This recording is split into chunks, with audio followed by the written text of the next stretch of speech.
Who's next for Errol Spence? We get into all that next. Please like and subscribe. Help us hit 10,000 subscribers. Leave us a comment below.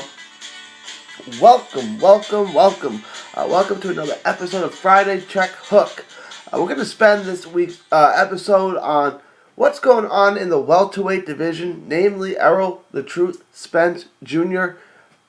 A lot to get into. His name is being linked to several different fighters. It looks like Manny Pacquiao, who sat ringside at his destruction of Mikey Garcia in Dallas, decided he didn't want any of that smoke. That would have been a massive fight. Both guys have done, roughly 50,000 ticket sales in that venue. The fight could have been huge. Errol Spence being from Dallas and Manny Pacquiao being a megastar, that fight could have been huge. Looks like he doesn't want that fight, and we're not going to be getting it. Sean Porter says he wants that smoke. We'll see if it's true.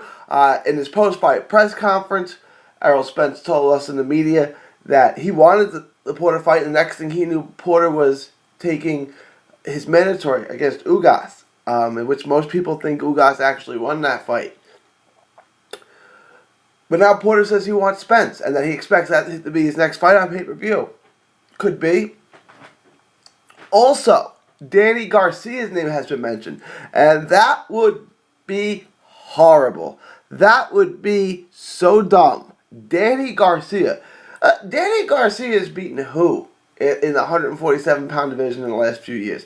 Brandon Rios and Samuel Vargas? And he lost, and I think he lost convincingly to both Thurman and Porter. Why would you fight him? There's so many better guys at 147. Let's be real. Lamont Peterson fought Garcia at a catchweight of 144. Peterson won that fight. We all know Peterson won that fight.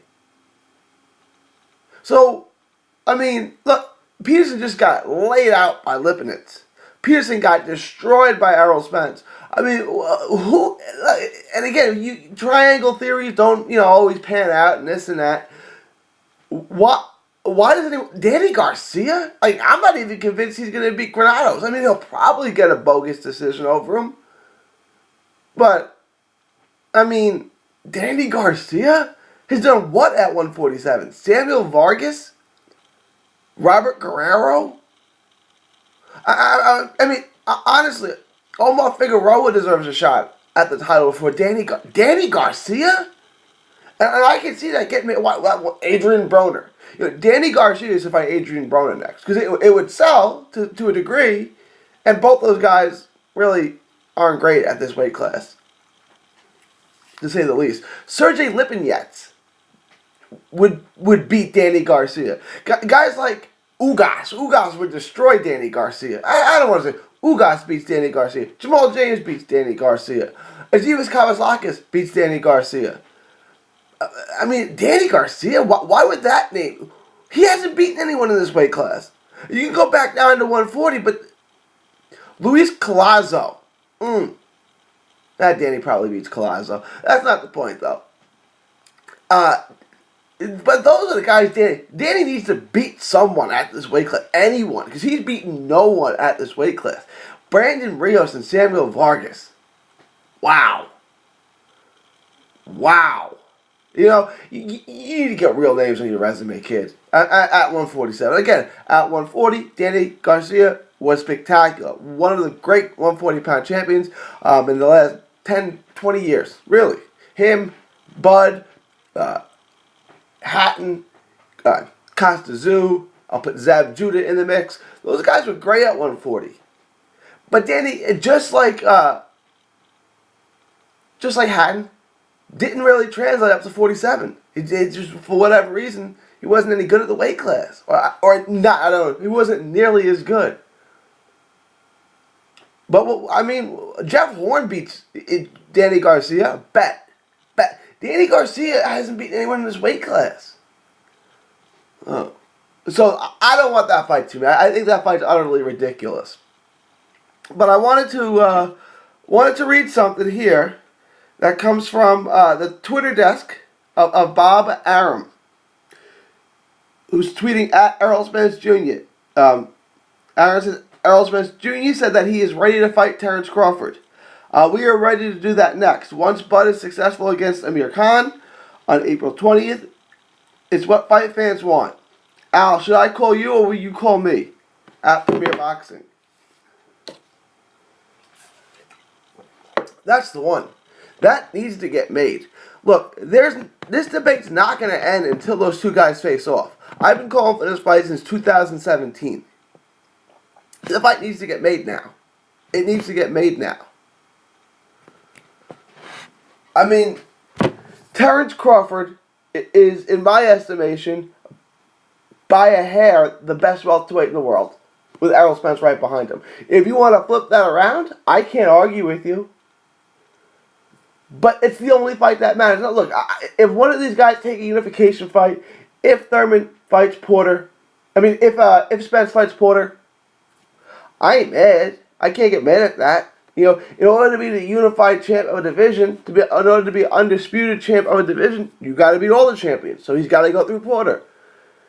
But let's be real. Most people think Ugas just beat Porter.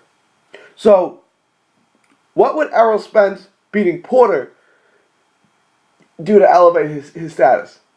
Right? Ugas just beat him. Right? Would beating Ugas elevate his status? No.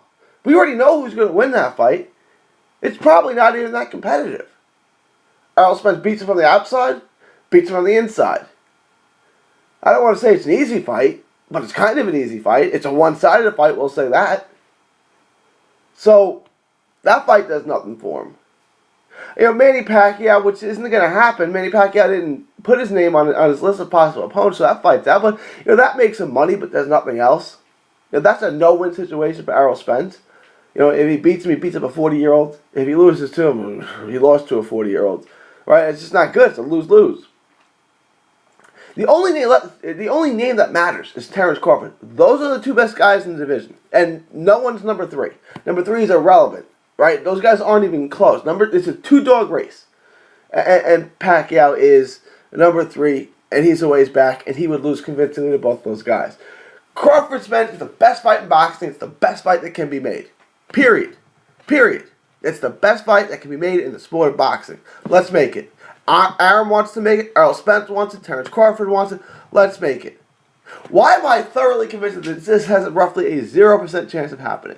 It's the only fight that needs to be made. It's the only one that matters. No matter what Errol Spence does against anyone else at 147, if you think Terrence Crawford is better, you're going to stick with that. Same thing with Terrence Crawford. Doesn't matter who Terrence Crawford beats at 147. If it's not Errol Spence and you think Errol Spence is better than him, you're going to always keep Errol Spence ahead of him. So we need to find out who's number 1 in that division. Is it Errol Spence or is it Terrence Bud Crawford?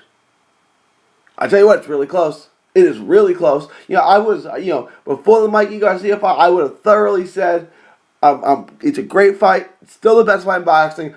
I'm convinced Terrence Crawford beats him. I'm not convinced that. I would still lean towards Crawford. I think Crawford's still too skilled for him. But if Spence can box with Crawford, which I didn't think he could before the Garcia fight, he really showed me something with his skill. Because he didn't beat Mikey Garcia on size and strength. He beat him on skill and movement. If he can box with Terrence Crawford, he might be too strong for him on the inside. He could beat him like that. But we'll see. I still think that there's too many tricks in Crawford's bag. He's too versatile. He can do too many things too well.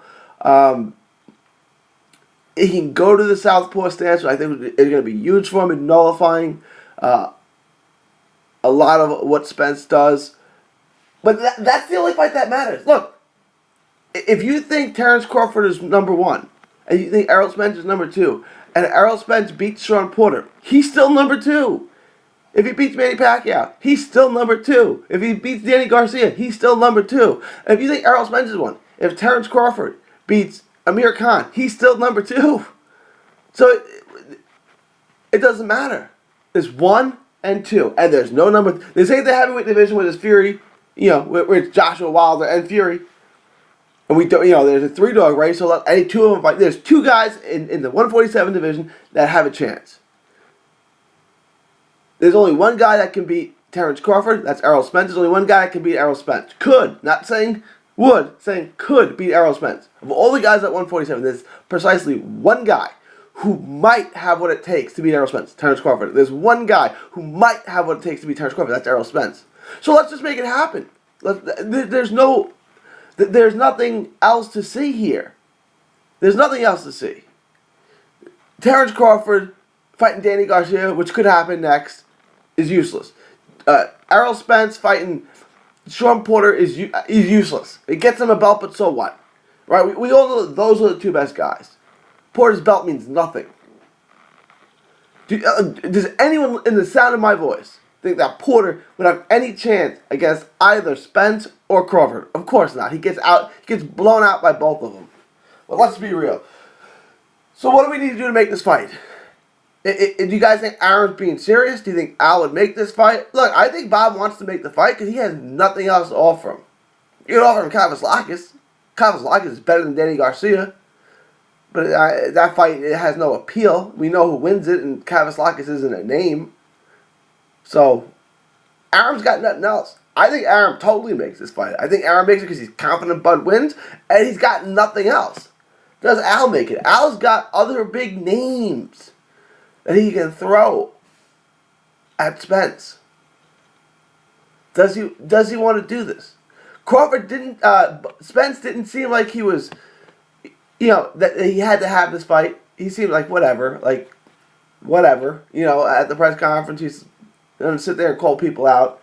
He'll fight Porter. He'll fight Pac. He'll fight whoever you put in front of him. So put Crawford in front of him. What also is going to be important is what Crawford does in his pay-per-view as a pay-per-view number. That's going to be important, and I'll tell you why. Because Spence did 400,000. I don't think Crawford's going to do anywhere near that. I think if he does 250, you call it a win. Now, going into negotiations, they're going to hold that over his head. How much does Arum give there, right? If Errol Spence says, I did 400,000 pay-per-view sales, you did 250, I want 65-35 split, which on the numbers he would deserve because he did that many more pay-per-view sales. There would be no chance Crawford would take that, you don't think. That would be a sticking point. If it comes in lower than 200, Crawford's got nothing. He's going to have to take a tiny little split. And remember, Crawford's first pay-per-view did like 50,000. It was someone look up what Crawford versus Postel did. It was embarrassingly low. He can't have that again. Spence and Mikey doing what it did ain't great for Crawford. But let's see what Crawford's number comes in. That's going to affect negotiations. Again, I don't care what they make. They care what they make. I only care that each fighter makes enough that they're willing to sign the piece of paper and get in the ring. That's all I care about. If one of these fighters wants to take it on take short money, it doesn't bother me. Do what you want. But for the fighters to sign, the money's got to be there. So that's the only reason why I care about the money. I don't mind other people's pocket. I don't care what they take. I just want to know, they'll take it. There's enough there that each fighter will take it. But let me know what you guys think. Thoughts, comments on who Spence should fight next. Are you as adamant as I am? It has to be Spence and Bud. No other fight really matters. Every other fight is basically a waste of time. It solves nothing. It gets us no closer to finding out who the best welterweight in the world is. And do you think Arum's telling the truth? Do you think he's open to making this fight? And do you think Al's open to making this fight? Thoughts, comments below. Let me know what you guys think. Please remember to hit the like and subscribe button. For Friday Check Hook, from Texas to the world, this is 3D Boxing signing off, saying thank you and God bless. Enjoy 3D Boxing vlog videos? Show us some love by clicking the like button. Don't miss a tweet, post, story, or video. 3dboxingvlog.com is also on Facebook, Twitter, and Instagram. Hit the subscribe button now to stay inside the ring.